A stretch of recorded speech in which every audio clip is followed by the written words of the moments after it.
গোবরেতে ফোটে যেন পদ্মের ফুল, রং চঙা জীবনের পদে পদে ভুল। হীরা ভেবে কাঁচ তুলে যারা খায় গোল, বোকার স্বর্গে তারা বাজায় মাদল। নিজের চিনতে মন বেঘর মাতাল, ছায়া তুমি মায়া তুমি তুমি মহাকাল। কালের গর্ভে জমা যত নয়া ধার, একটানে খুলে দেবে ফুল বাহার। কি কারবার দেখো কি কারবার, আলো হাতে নেচে যায় ফুল বাহার, ফুল বাহার।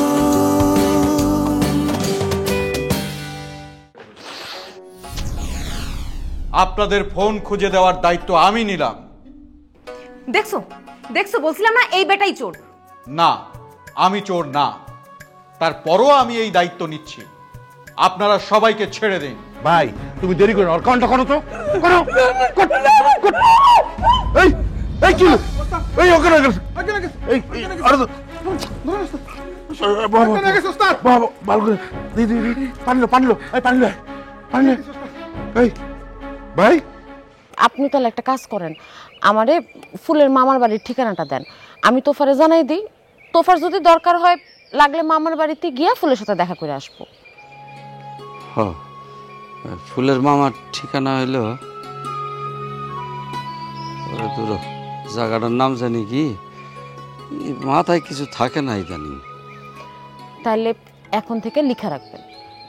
হ্যাঁ মনে পড়ছে, ওই জায়গাটার নাম হলো মগবাজার। ওই একটা কাজী অফিস আছে ওখানে। তারপর তারপর তো জানি না রে মা। আচ্ছা ঠিক আছে, এরপর কথা হইলে আমি ফুলের কাছ থেকে শুনে লেখা রাখবো। আপনি আজকে একবার ফুলের ফোন দিবেন। আচ্ছা দিন।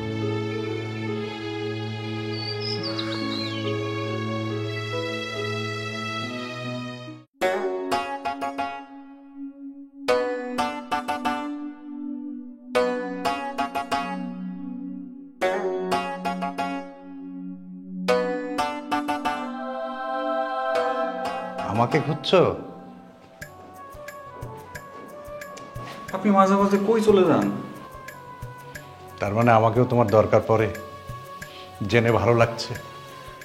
আপনি যদি সব সমস্যার বোঝা আমার মাথায় চাপায় দিয়ে চলে যান, তাহলে তো আমি বিপদে পড়ে যাব। তুমি ছাড়া তো আমি আর কার উপরে ভর করতে পারি না। মাঝে মাঝে অবশ্য তোমার কাছে আসি না, বলতে পারো একটু লজ্জায়। কিসের লজ্জা? এই যে মাঝে মাঝে আমি না বুঝে কি কি সব করে ফেলি, পরে তুমি বিপদে পড়ে যাও, আমার উপরে রাগ হও, সেই লজ্জায়। আচ্ছা, আপনার উপর ছাড়া আমি ডাক্তার কারে দেখাবো বলেন? আমি তোমার ঘাড়ে চড়ে এই শহরে আসলাম, ঢাকার শহর দর্শনে। কিন্তু এখানে না আসলে তো আমি বুঝতেই পারতাম না যে মানুষ কত রকমের খারাপ হয়। আমি খুবই হতাশ। আমিও হতাশ। মেয়েদের ফোনগুলো খুঁজে পাওয়ার পরে আমি ওদের ফোনটা বুঝাই দেবো, তারপর আমি সোজা গ্রামে চলে যাব। এই ঢাকা শহরে আর আমার কোনো কাজ নেই। কাজ আছে, ডাক্তার। ওহো, এই একটা কাজ। কিভাবে যে ডাক্তারটা খুঁজবো? কোনো মতে যদি তারা খুঁজে পাইতাম, তাহলে গ্রামের মানুষের কথাটা তার কানে পৌঁছাই দিয়েই আমার দায়িত্ব শেষ। সোজা গ্রামে ছেলে গ্রামে ফিরে যাইতাম। সেটাই ভালো।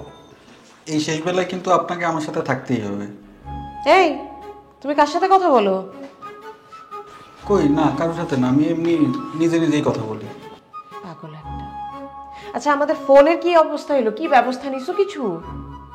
না, কিন্তু আমি যখন কথা দিছি, আমি অবশ্যই আপনাদের সব ফোনগুলো আপনাদের সামনে এনে হাজির করব। তো তাড়াতাড়ি ব্যবস্থা করো, তাড়াতাড়ি ফোনটা ফেরত আনো, অনেক লস হচ্ছে তো। আর তোমাদেরকে তো বলেই রাখছি, এই ফোন না পাওয়া পর্যন্ত আমাদের যত লোকসান হবে সবকিছুর ক্ষতিপূরণ তোমরা দিবে। ফোন না থাকলে লোকসান কি? উল্টো তো ফোন থাকলেই খরচ বেশি। মানুষ ফোন নিয়ে সারাদিন কথা বলে, মানুষের মাথা নষ্ট হয়, একদম ঝালাপালা অবস্থা। ওইদিকে আমাদের গ্রামের লোকই ভালো আছে, ফোন নেই, ঝামেলাও নেই। আচ্ছা, আমার ফোন নেই, আমার ঝামেলাও আছে, মাথা ব্যথাও আছে। ফোন নাই তার মানে টাকা নাই, টাকা নাই তার মানে আমি চলতে পারতেছি না, বুঝতে পারছো? এই ফোনই আমাকে বাঁচায় রাখছে। ফোন কিভাবে বাঁচায় রাখবে? উল্টে তো ফোনও টাকা খায়। ধরেন টাকা বললেন, 2 দিনের মধ্যে টাকা শেষ। ভাইরে, আমি ফোনের ব্যবসা করি। ফোনের মধ্যে কিভাবে ব্যবসা করেন? ফোনে কি দোকানপাট আছে? জি, আজকাল ফোনের মধ্যেই সব দোকানপাট। মজার বিষয় তো, একটু বুঝে নাও। আচ্ছা, ফোনের ভিতরে কিভাবে দোকানপাট থাকে বুঝলাম না তো। আরে এখন এত কথা তোমাকে আমি কেমনে বলি? আমি ফোনের মধ্যে অনলাইন পেজে গিয়ে প্রোডাক্ট বুঝো, দোকানপাটে যে সমস্ত পণ্য পাওয়া যায় সেগুলোকে প্রোডাক্ট বলে। সেই প্রোডাক্টগুলোর ছবি তুলে মানুষ পেজ খোলে, সেই পেজে গিয়ে আমি লাইভ করি। বুঝতে পারতেছো বিষয়টা? কিছুটা। এই সমস্ত পেজে গিয়ে আমি লাইভ করি, মানে এই সমস্ত দোকানে গিয়ে অনলাইনে যে পেজগুলো আছে সেই পেজে আমি লাইভ করি, লাইভে দেখাই কী কী প্রোডাক্ট পাওয়া যায়। সাধারণ মানুষজন সেই প্রোডাক্ট দেখে সেই দোকান থেকে প্রোডাক্টগুলো কেনে এবং সেই দোকানদাররা আমাকে টাকা দেয়। এই জন্য আমার ফোনটা আমার অনেক বেশি প্রয়োজন, অনেক বেশি দরকার। বুঝতে পারছো?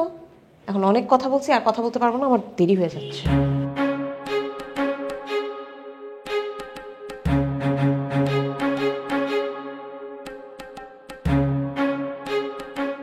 ভাই রে ভাই, এটা কোন দুনিয়া?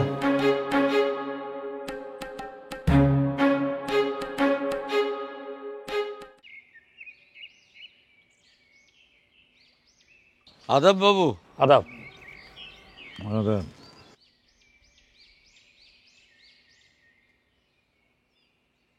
কাঞ্চন বাবু, তোমাকে তো চিনলাম, তুমি ফুলের বাবা। এই লোকটা কে? আমি যাত্রা দলের অধিকারী নওশাদ। বাবু, ওই যে সেদিন আসছিলাম আমার বোন বকুলকে নিয়ে। হ্যাঁ, ও হ্যাঁ, বকুলকে তো থাকার ব্যবস্থা করে দিয়েছি, সে ভালো আছে। সে আপনার মেহেরবানি বাবু। তো তার তো ব্যবস্থা হয়েছে, এখন কি তোমার জন্য ব্যবস্থা করতে হবে? না বাবু, আমি ওকে সাথে করে আনছি। এই আপনি অভয় দিলে বলতে পারি। বলো। বলছি, নওশাদ আবার আমাদের গ্রামে যাত্রাপালা করতে চায়। তো ভালো কথা, কিন্তু আমার প্রজারা কি যাত্রাপালা পছন্দ করে? না বাবু, এখন আর গ্রামের মানুষজন যাত্রাপালা দেখে না। কি বলিস? আমাদের সময় তো মানুষ ভিড় করে যাত্রাপালা দেখতো। হ্যাঁ, আমাদের বাড়ির সামনে যে মাঠটা ছিল সেখানে প্যান্ডেল টানানো হতো, সারা রাত ধরে চলতো নাচ গান। সে কি এক উজ্জ্বল সময় বাবু। আচ্ছা বাবু, আপনি কি কখনো যাত্রাপালা দেখেছেন? হ্যাঁ, দেখেছি। সে এক বিরাট কাহিনী। আমাদের যে ঠাকুরমা ছিলেন, ঠাকুরমা কিছুতেই আমাদেরকে যাত্রাপালা দেখতে দেবেন না। উনি বলতেন যাত্রা করে ফাত্রা লোকে। আমরা কে শুনেছি নাকি সে কথা? ঠিকই আমরা লুকিয়ে লুকিয়ে যেতাম, আমরা দেখে আসতাম যাত্রা। আসলে আমরা কিন্তু যাত্রার নায়িকাদের দেখতে যেতাম। আর তখন তো মেয়েরা অভিনয় করতো না, ছেলেরা মেয়ে সাজতো। তাই দেখে আমাদের কি আনন্দ। আচ্ছা, এখন কি মেয়েরা যাত্রায় অভিনয় করে? হ্যাঁ, করে বাবু। আমার দলে ভালো নাচ গান জানা মেয়েরা আছে, তারা ভালো অভিনয় করে। না বাবু, যাত্রা দলের মেয়েরা ভালো হয় না। এই, তুই আবার কথার মধ্যে ফোড়ন কাটছিস কেন? হ্যাঁ, যাত্রা হচ্ছে আমাদের ঐতিহ্য, আমাদের সংস্কৃতি। সারা বছর ব্যাপী হবে। সারা বছর তো হবে না বাবু, কারণ ওই বর্ষাকালে যাত্রা করা যায় না। আমি এসব কোনো কথা শুনতে চাই না। সারা বছর হবে যাত্রাপালা। জমিদার মহেশ রায় চাইছে সারা বছর যাত্রাপালা হবে। হ্যাঁ, আরেকটা কথা, প্রথম যে পালাটি হবে সেটি হচ্ছে দেবদাস। আমরা সেই ছোটবেলায় কলকাতায় গিয়ে দেবদাস সিনেমা দেখেছিলাম। কার সিনেমা জানিস? প্রমথোষ বড়ুয়ার সিনেমা। মনে থাকে যেন, যাত্রা হবে দেবদাস। বাবু যখন বলছে তখন লেগে পড়ো, দেবদাস আমারও খুব প্রিয়। ওই এই পালাটা অবশ্য আমাদের তোলা নাই, নতুন করে তৈরি করতে হবে। হ্যাঁ হবে। আমি যখন বলেছি দেবদাস হবে, তাহলে হবেই, এটা আমার হুকুম। হুকুম বাবু। কাকা, হ্যাঁ ও শফিক কাকা, শফিক কাকা। জমিদার বাবু ডাকছে নাকি আবার? না, জমিদার বাবু ডাকে নাই, আমি আইছি তোমার কাছে। আমার কাছে কেন কও তো? তুমি এটা কি করলা? হঠাৎ করিয়া যাত্রার পক্ষের লোক হয়ে গেলা কেন? পক্ষে বিপক্ষে না রে বাবা, তুমি তো জমিদার বাবুর কথা সব শুনছো, তার কথার মধ্যে আমি কোনো ভুল পাই নাই। তুমি তো আগে অন্য কথা বলছো। তুমি বলছো তোমার পোলা ঢাকা গেছে হাসপাতাল বানাইতে, সেইখানে আমাদের অনেক টাকা পয়সা খরচ করতে হইব। এই সমস্ত যাত্রা দেখা পয়সা খরচ করার কথা তো আমাগো না। এখন তো তুমি অন্য কথা বলতেছো। হ্যাঁ তা বলছি ঠিক আছে, কিন্তু পরে আবার অনেক চিন্তা ভাবনা করে দেখলাম যাত্রা হইলো আমাকে ঐতিহ্য, এটা দিন দিন হারায় যাইতেছে। এইটা যদি আমরা বাঁচায় না রাখি, চর্চা না করি, তাহলে তো আমাকে পরবর্তী বংশধররা এইসব পাবো না, কিছু তো বঞ্চিত হইব না। না, তোমার এসব কঠিন কথাবার্তা আমি বুঝি না। আমার কথা হইল, নওশাদরে এইভাবে মাথায় তোলাটা ঠিক হইতেছে না। কেন, ও কি তোমার কোনো সমস্যা করছে নাকি? মনে হইতেছে তুমি কিছুই জানো না।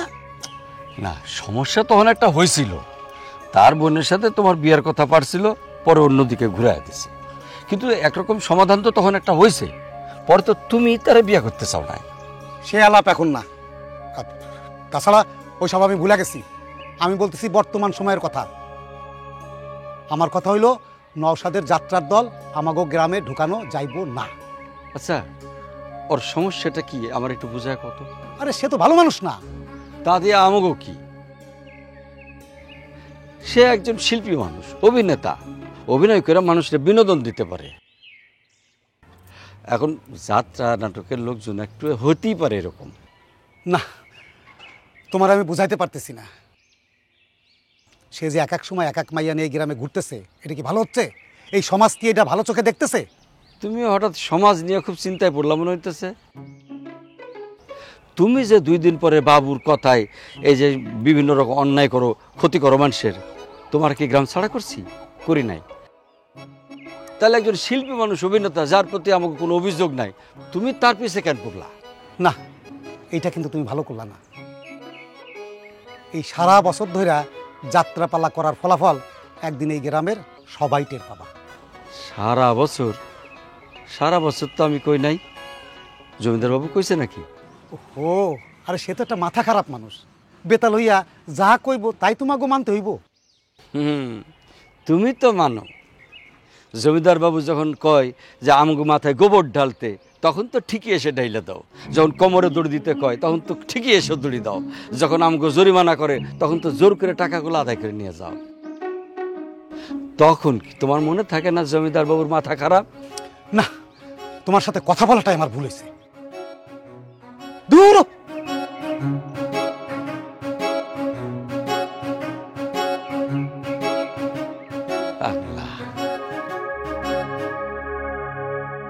কি ব্যাপার, ওরা কি আমার আগে চলে আসলো নাকি? না, আমাকে তো বললো যে ওরা 3 জন মিলে বাইরে খাইতে যাবে। তাহলে দরজা কে খুললো?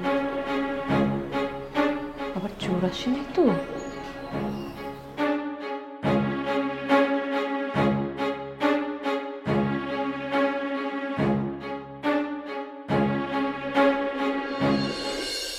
স্ট্যালিন ভাই, টিনা টিনা টিনা, ও মাই ডার্লিং। হয়েছে হয়েছে, আর ঢং করতে হবে না। ঠিকই তো আমাকে ফেলে রেখে তিব্বতের পাহাড়ে পাহাড়ে ঘুরে বেড়াইছে। এই বোকা, কি বলে এটা তুমি? তোমাকে অনেক মিস করছি, সেই জন্য মনে করো 2 দিন আগে কিন্তু আমি ঢাকায় চলে আসলাম। তো আসার আগে একটু জানাইলে কি হইতো? কে বলছে আমি জানাতে চাই নাই? তোমাকে অনেকবার কল করছি, তোমার মোবাইল বন্ধ পাইছি। শেষে তো আরো বেশি টেনশনে পড়ে গেছি।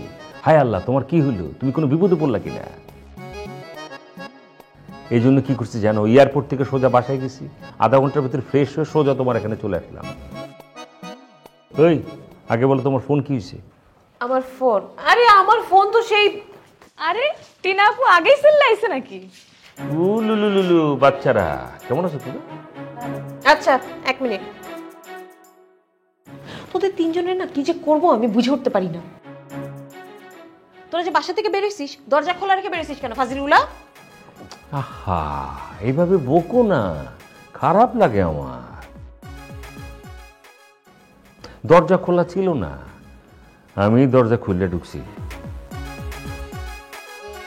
স্টালিন ভাই, আপনি আসলেই জাদু জানেন? জাদু আমি জানি না রে সোনা, জাদু আমি ক্রিয়েট করে নিয়েছি, খরগোশের বাচ্চা।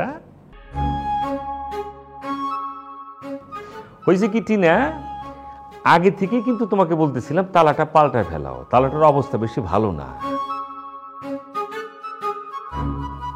আমি কি করছি, দরজার বাইরে থেকে আঙ্গুল দিয়ে একটা চাপ দেওয়ার সঙ্গে সঙ্গে দরজাটা খুলে যায়, মানে কি তালাটার অবস্থা ভালো না। বহুতবার তোমাদের বলছি তালাটা পাল্টায় ফেলো, পাল্টায় ফেলো, পাল্টায় ফেলো, তোমরা কিন্তু তালাটা পাল্টাও নাই। তালাটা পাল্টাতে হবে। এইবার বুঝতে পারলাম আমাদের বাসায় চুরি হয় কি করে। চুরি হয়েছে নাকি? আরে স্টালিন ভাই, সেটাই তো বলতেছিলাম, আমার ফোন কোথায়? আমার ফোন তো নাই, আমার ফোন তো বাসা থেকে চুরি হয়ে গেছে।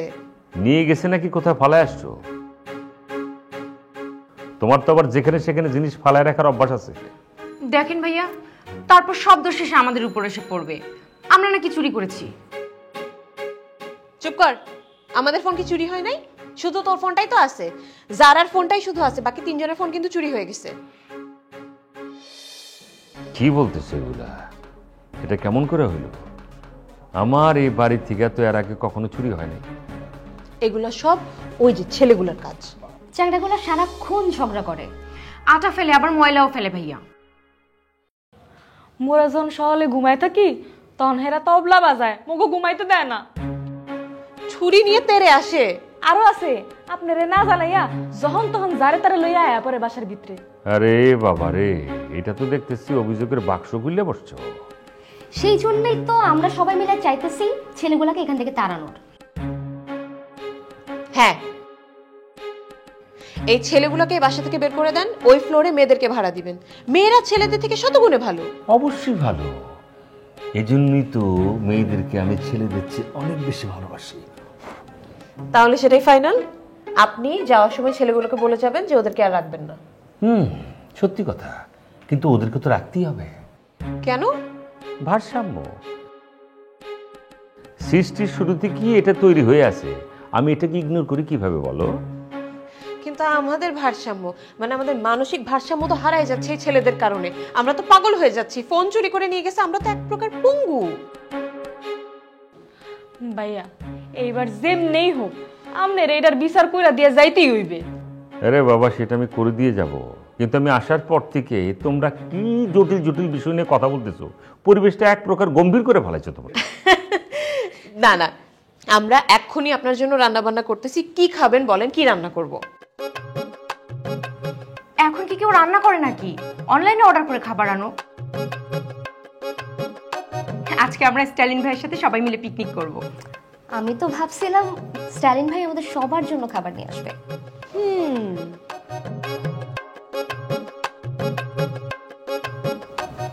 আপাতত আমি যেটা করতে পারি তোমাদের জন্য, 5 জনের জন্য 6টা চকলেট আছে, বাকিগুলো সুটকেসে আছে, ঠিকঠাক মতো করে পার্সেল হয়ে যাবে। থ্যাংক ইউ ওস্তাদ, আপনি আমার কথা স্মরণ করছেন, আমার জীবনটা একদম ধন্য হয়ে গেছে। আমি অনেক খুশি হয়েছি ওস্তাদ। খালি ওস্তাদ আমার কোনো ছোট কাজ দিয়েন না, বড় সড়ো কোনো কাজ দিয়েন। অনেকদিন হয়েছে বড় সড়ো কোনো কাজ করি না। আপনাদের যাতে বড় কাজ দেওয়া না লাগে সেইটাই আশা করি। ভাই, আমার তো ছোটোখাটো বিপদ, এই ছোটোখাটো বিপদে আপনারা স্মরণ করি। আপনার যে ওস্তাদ আমার স্মরণ করেন, এইটাই অনেক বড় ব্যাপার। কোন ওস্তাদ, আমি আপনার কি উপকার করতে পারি? আরে ও তো ঝামেলা করে নাই, ওকে ফাঁসানো হয়েছে। এখন ও যদি ঢাকায় আসে, পুলিশ আর আমার ভাইয়ের বাহিনী পাইলে ওকে ছাড়বে না। কি একটা অবস্থা, ছেলেটার জীবনটাই ধ্বংস হয়ে গেল। এই কারণে আমি কোনো মেয়ে মানুষ দেখতে পারি না। চুপ করো, মেয়ে মানুষ দেখতে পারে না। ছেলেরা যদি কিছু করতে পারে সেটা মেয়ে মানুষের জন্যই পারে, বুঝছো?